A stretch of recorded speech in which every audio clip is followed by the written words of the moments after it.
L'entreprise en difficulté, vidéo numéro 3.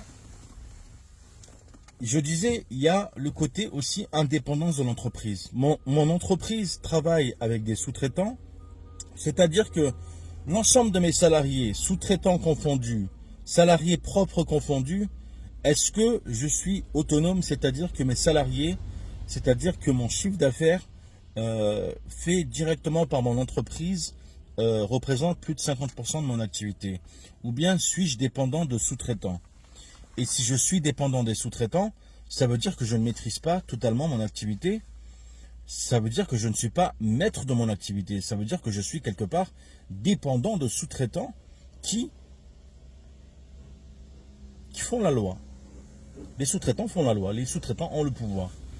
Donc, je suis quelque part comme un simple prestataire dans cette situation. Mais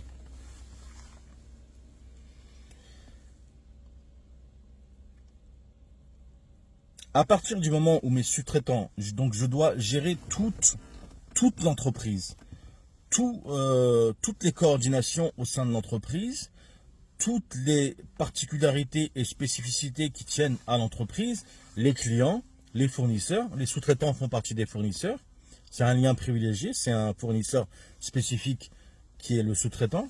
Donc je dois gérer toute ma partie fournisseur et toute ma partie client.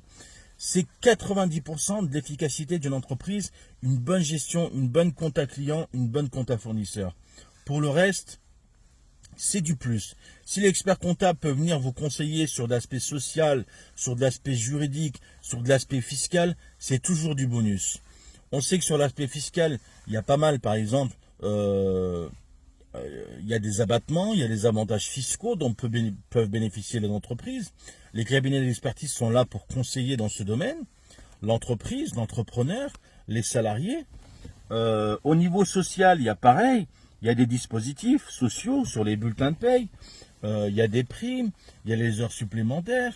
Il peut y avoir des primes qui peuvent être tout à fait intéressantes en fonction de la participation et de la contribution des salariés au bénéfice de l'entreprise. Il y a l'intéressement, par exemple. Il y a pas mal d'avantages. Et là, le cabinet d'expertise comptable doit être à même de se mettre à jour continuellement et de conseiller les dirigeants d'entreprise, les entreprises dans ces différents domaines pour que l'entreprise, pour que les entrepreneurs et pour que l'entreprise puissent bénéficier des meilleurs dispositifs sociaux et fiscaux. Au niveau juridique aussi, à partir de plusieurs entités, on peut créer un système de holding. Je donne un exemple simple. Un système de holding. Donc là, le cabinet est encore là au niveau juridique pour conseiller le dirigeant d'entreprise sur la structure opérationnelle, juridique à mettre en place. Une société mère, des succursales, des holdings.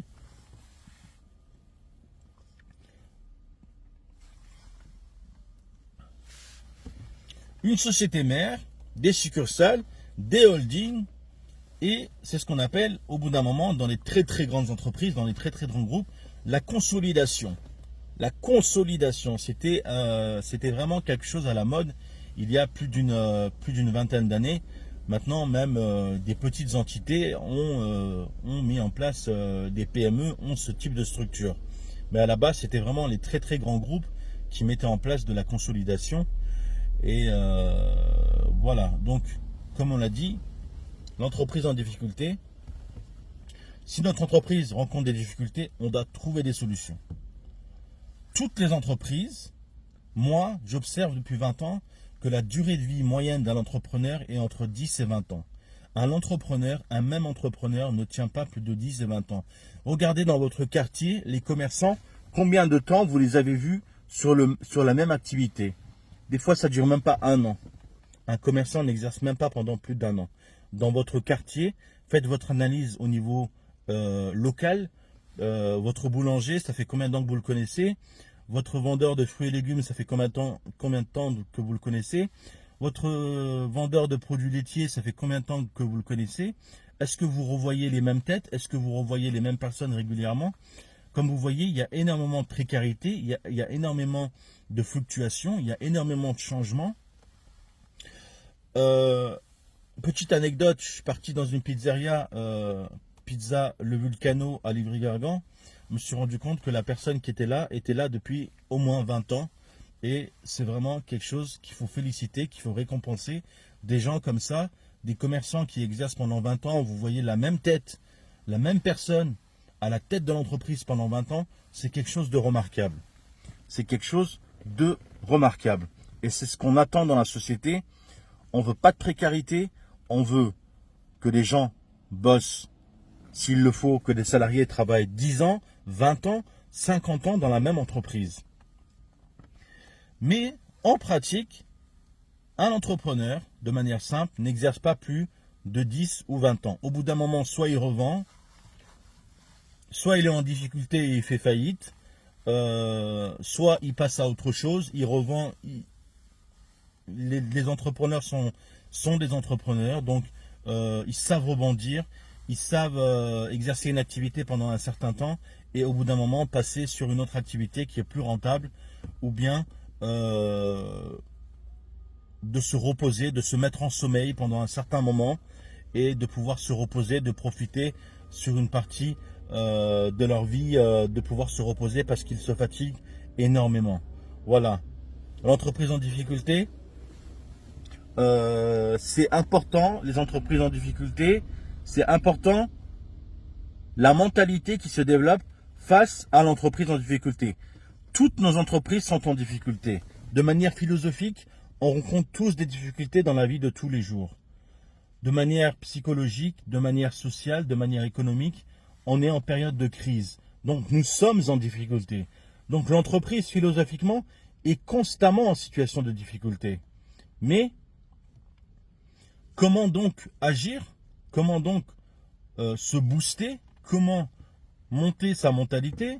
Faire travailler son intellect, développer ses capacités,